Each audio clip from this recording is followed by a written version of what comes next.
Well, that was a crazy finish. Cowboys win 29-23. Hey, guys, I know it's been a little bit. I figured I'd just check in with everybody. I'm here in Arlington, AT&T Stadium. Just got done covering the game for my station over in Tyler. We knew this was a big one. Dallas was on a 4-game winning streak coming in. But the Eagles were, of course, the team that was nipping at their heels. And even though I think Dallas, and they proved it today, I think overall has been the better team, they still got Carson Wentz. They still got an overall good football team that did win a Super Bowl last year. They are banged up quite a bit. This was the one Dallas needed to win to really look like they could solidify and win the NFC East. Early on, this looked like the typical NFC East team. I almost put out there that this is what this division deserves, a 9-0 lead at the end of the half for the Dallas Cowboys. Though, of course, the biggest story before the end of the game was Maher knocking down a 62-yarder to break the Cowboys' record for longest field goal. But other than that, I mean, this offense is terrible in the red zone. I don't understand how you have one of, if not the best running back in the game, one of the best running backs in the game, and you can't, and also a quarterback in Dak Prescott, who's a big body who can do the RPO, and you're so bad in the red zone. And that reared its ugly head big time. And speaking of Dak Prescott, this was one of his worst/best game. Worse than the fact that before that fourth quarter, he had 2 picks, a fumble. It was awful. He was playing ugly. And, he's had a real bad fumbling problem this season.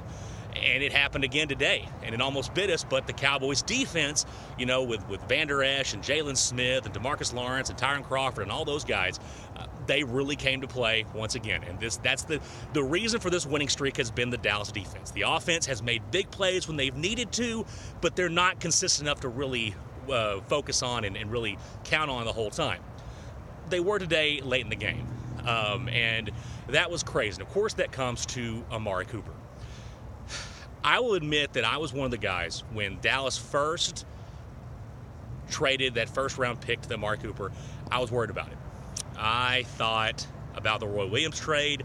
I thought about something that could really put the Cowboys in a bind down the line. But I get it now.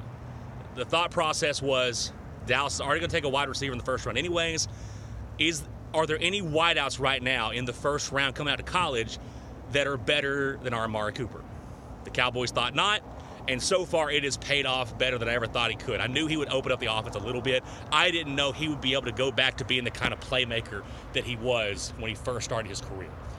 So that's been outstanding for the Dallas Cowboys. It's been a huge thing that's helped them possibly win this division, get to the playoffs. I don't know what the Cowboys are going to do. If we make the playoffs, I don't know what this team's going to do. Do I think this team is good enough to go on the road to beat the Saints, to beat the Rams? I mean, the defense is. I think the defense is good enough to compete. I don't know if the offense is ready to go or not, but we'll see. And they're not there yet, though. The Cowboys got a tough one coming up going to Indianapolis, taking on the Colts, who beat the Houston Texans today, knocking off their winning streak. So I've been excited. I talked to the guys after the game, talked to Leighton Van Der Esch, talked to Tyron Crawford, Jarwin, a couple of guys. And, I tried to get them to talk about, how big this game was. They gave the typical NFL player answer of, hey, every game matters and we focus on the next one, blah, blah, blah. This was big. This was huge. And this was the difference in this game is the Cowboys lose, Philly's right back in it. They've got the edge on us with division wins if that happened, and it's going to come down to the wire. With a win today, you swept Philly. You've now got, I think, a 2-game lead on them with the sweep. This is pretty much done. Unless the Cowboys collapse, which, look, I'm not putting it past them. It's the Dallas Cowboys. We've seen it happen before. But really happy to see where the team is really turning it around. This looked like a lost season. You go back that Monday night against Tennessee Titans, they looked awful. They're 3-5. They looked terrible. The offense couldn't do anything. The defense was just kind of hanging on. It was terrible. And they turned it on right now. So, like I said, I don't know what this team's going to do down the road. But it's been fun to watch this team, to see the turnaround, see how they've kind of made this thing work so far, and we'll see what happens. So how about them Cowboys?